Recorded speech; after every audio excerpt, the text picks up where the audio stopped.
Բերմանը ենթարկվել լեգենդար հետախույզ Արթուր Ավանեսյանը, Կանդազը, նա ազգային բարերար Սամվել Կարապետյանի ուժեղ Հայաստան կուսակցության անդամ է, անվտանգության թիմի ղեկավարը։ Լրատվամիջոցների տեղեկություններով նրան բերման է ենթարկել հակակոռուպցիոն կոմիտե, այլ մանրամասներ այս պահին դեռ հայտնի չեն։ Այդ սահմանին տիրում է խաղաղություն։ Ադրբեջանի ու Վրաստանի հետ սահմանազատումն ավարտելու ծրագրեր ունի Հայաստանի կառավարությունը։ Նիկոլ Փաշինյանն է հայտարարել սահմանապահի օրվան նվիրված ելույթում։ Ըստ նրա, անկախությունից ի վեր առաջին անգամ մեր պետության բոլոր սահմանակետերը վերահսկում են հայ սահմանապահները։ Ադրբեջանի հետ արդեն սահմանազատել ու գծել են 12 կիլոմետրանոց հատված։ Երկու երկրների սահմանապահները ծառայությունն անցկացնում են առանց սաղավարտների եւ զրահաբաճկոնների, ըստ Նիկոլ Փաշինյանի։ Ադրբեջանի հետ ունենք սահմանազատված եւ սահմանագծված 12 կիլոմետրանոց սահմանային հատված, որտեղ ծառայություն են իրականացնում Հայաստանի Հանրապետության սահմանապահ զորքերը։ Եվ սա նույնպես շատ կարևոր եւ բացառիկ իրավիճակ է եւ պիտի արձանագրեմ, որ այդ 12 կիլոմետրը Հայաստանի Հանրապետության եւ Ադրբեջանի Հանրապետության սահմանի թերևս միակ հատվածն է, որտեղ Հայաստանի եւ Ադրբեջանի զինված ուժերի ներկայացուցիչները ծառայություն են իրականացնում առանց սաղավարտների, առանց զրահաբաճկոնների եւ ինքնաձիգների պահունակները ոչ թե ինքնաձիգների վրա, այլ պահյուսակների մեջ դրած։ Ուժեղ Հայաստան կուսակցությունն այս անգամ աշխատանքային այցով եղել է Կոտայքի մարզում։ Տարածքային գրասենյակներ են բացվել Չարենցավան եւ Հրազդան քաղաքներում։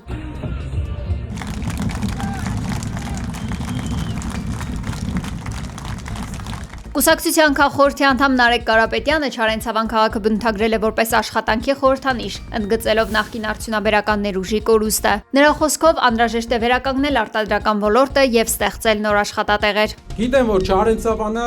աշխատող ու աշխատանքի միտված քաղաք է։ Մենք պրոյեկտներ ենք անելու ու ամեն տարի տարբերությունը տեսնելու եք դուք։ Տեսնելու եք ու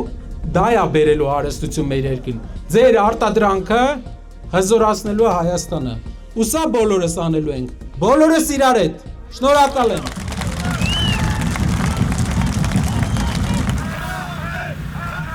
Բացումից հետո կուսակցության անդամները քայլել են քաղաքում եւ շփվել բնակիչների հետ։ Իսկ հաջորդ կանգառը եղել է Հրազդան քաղաքը։ Այստեղ եւս կուսակցությունը գրասենյակ է բացել, ընդգծելով, որ քաղաքը մեծ արդյունաբերական պոտենցիալ ունի։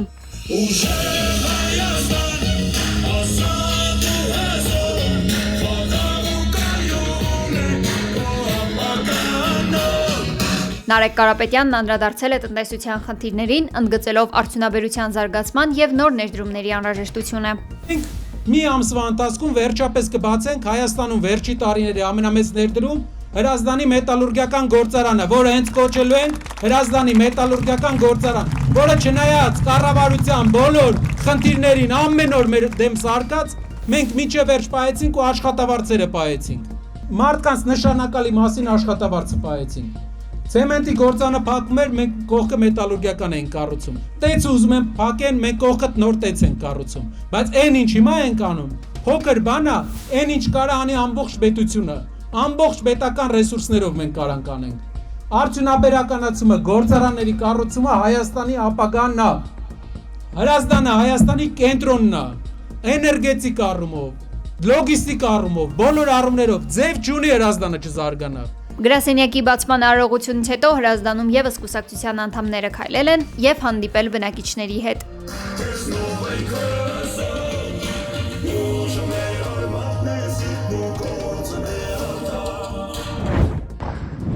Լիբանանի առողջապահության նախարարությունը հայտարարել է, որ իսրայելական հարվածների հետևանքով զոհվել է 14 մարդ։ Գերատեսչությունը հաղորդել է, որ զոհերի թվում կա 2 երեխա եւ 2 կին։ Ընդհանուր վիրավորների թիվը դեռ 37 է։ Իսրայելի բանակը հայտարարել է 1 զինվորի զոհվելու մասին։ Սա Իսրայելի եւ Լիբանանի միջև կնքված հրադադարից ի վեր ամենամահաբեր օրն է։ Իսրայելի վարչապետ Բենյամին Նեթանյահուն հայտարարել է, թե իբր իրենց այս ամենը պարտավորեցնում է ապահովել Իսրայելի իրենց զինվորների եւ համայնքների անվտանգությունը, նկատի ունենալով իրենց 1 զինվորի զոհվելու հանգամանքը։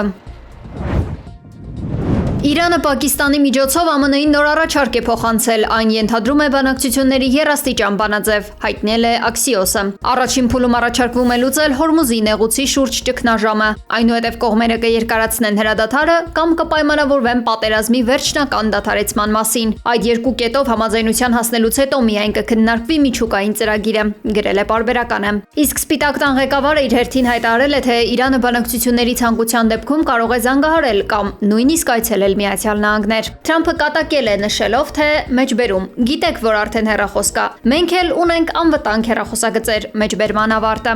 ԱՄՆ ղեկավարը շեշտել է, թե Իրանը գիտի պարտադիր ինչ պետք է լինի համաձայնագրում։ Նա ուղիղ ասել է, որ Իրանը պետք է ընդմիշտ հրաժարվի միջուկային զենք ստեղծելու գաղափարից ու չեղարկի միջուկային ծրագիրը։ Հակառակ դեպքում պատերազմը կշարունակվի, ընդ որում ավելի մեծ թափով, իսկ բանակցությունների գնալը կդառնա անհնարին։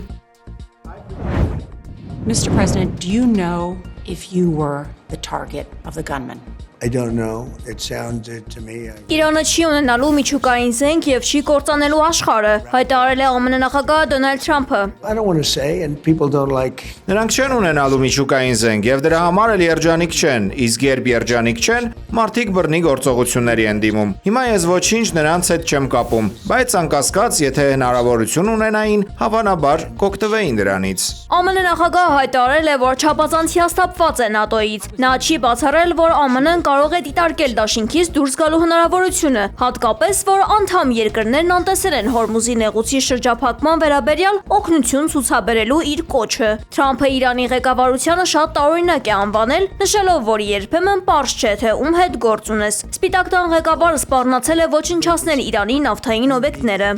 I think it's very important that they do it again. I don't know. It sounded to me. I read. ԱՄՆ նախագահ Դոնալդ Թրամփը հայտարարել է, որ շարունակում է բանակցել Ռուսաստանի Դաշնության նախագահ Վլադիմիր Պուտինի հետ, սակայն չի բացահայտել իրենց վերջին զրույցի մանրամասները։ Թրամփի խոսքով Միացյալ Նահանգները շարունակում է ջանքեր գործադրել Ուկրաինայում հակամարտության խաղաղ կարգավորման հասնելու համար, իսկ Ռուսաստանից պատասխանը հետևյալն է։ Ռուսաստանի արտգործնախարար Սերգեյ Լավրովը հայտարարել է, որ իրենք միշտ բաց են ԱՄՆ-ի հետ այս հարցի կարգավորման շուրջ քննարկումներին։ Մեջբերում նրանք գիտեն մեր դիրքորոշումը, ավելին նրանք այն լսել են Ալյասկայում։ Այն ներկայացվել է ի պատասխան նրանց առաջարկության, վստահ եմ, որ բանակցային թիմը, պարոն Սթիվ Ուիթքոֆը եւ Ջարեդ Քուշները չեն մոռացել դա։ Մեջբերման ավարտը։ Good evening to everyone. ԱՄՆ նախագահ Դոնալդ Թրամփը պնդել է, որ Վաշինգտոն Հիլթոն հյուրանոցում կրակոցների ժամանակ դիտավորյալ հետաձգել է իր տարհանումը, քանի որ ցանկացել է հասկանալ, թե իրականում ինչ է կատարվում։ Այսպես է բացատրել տեղի ունեցածը Թրամփը, քանի որ բոլորի մոտ հարց է առաջացել, թե ինչու են անվտանգության աշխատակիցները սկզբում տարհանել ԱՄՆ փոխնախագահ Ջեյ Դի Վենսին, իսկ ԱՄՆ նախագահին տարհանելու համար պահանջվել է 20 վայրկյան։ Իդեպ, ըստ չգրված օրենքի, ԱՄՆ նախագահին նման իրավիճակներում պետք է տարհանել առաջիկա մի քանի վայրկյանների ընթացքում։ 3 ապրիլի 26-ին զինված հարձակում էր տեղի ունեցել Սպիտակ տան թղթակիցների ամենամյա ընթրիքի ժամանակ։ Հարձակվողը 31-ամյա ուսուցիչ Քոուլ Ալենն էր, փորձել էր հյուրանոցի նախասրահում ճեղքել անվտանգության շղթան եւ արձակել մոտ 8 կրակոց։ Ձերբակալված Քոուլ Ալենը խոստովանել է, որ իր նպատակը եղել է Թրամփի վարչակազմի պաշտոնյաներին թիրախավորելը։ Վաշինգտոնի դատախազը հայտնել է, որ ձերբակալված տղամարդը դատարան կներկայացվի այսօր, ապրիլի 27-ին։ Ճապոնական Հոկայդո կղզում տեղի է ունեցել 6.1 մագնիտուդով հզոր երկրաշարժ։ Ցունամիի վտանգ չի հայտարարվել։ Ավերածությունների եւ զոհերի մասին տեղեկություն դեռևս չկա։ Օրեր առաջ երկրում 7.7 մագնիտուդ ուժգնությամբ երկրաշարժ էր գրանցվել, ինչից հետո իշխանությունները հայտարարել էին մինչև 3 մետր բարձրությամբ ցունամիի սպառնալիքի մասին եւ տարհանել բնակչությանը։ Ռուսաստանի հատուկ ծառայությունները Կոմիում ոչնչացրել են 2 ուկրաինացի դիվերսանտի։ Ըստ անվտանգության դաշտային ծառայության, կամիկաձե դրոնների օգնությամբ նրանք փորձել են ահաբեկչություն իրականացնել նավթային ձեռնարկությունում։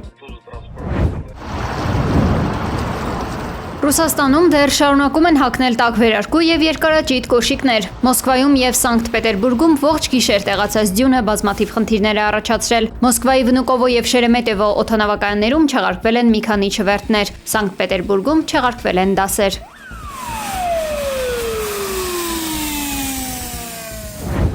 Ով է առանց զենքի, առանց զորքի ու իշխանության հայոց լեզու պատմություն Հայոց գրերի խորհրդով ապրելու երթումը նորից կյանքի է կոչվել։ Այս անգամ կինոյի լեզվով։ Ապրիլի 26-ին Ուխտնի Մաշտոց փաստավավերագրական ֆիլմը ներկայացվել է հանրությանը, պատմելով թարգմանչած տոնի ավանդույթի ու դրա վերաիմաստավորման մասին։ Ռեժիսոր Արտակ Ավդալյանի աշխատանքն առաջին անգամ ցուցադրվել է Օշականում, ապա նաև Նաիրի կինոթատրոնում։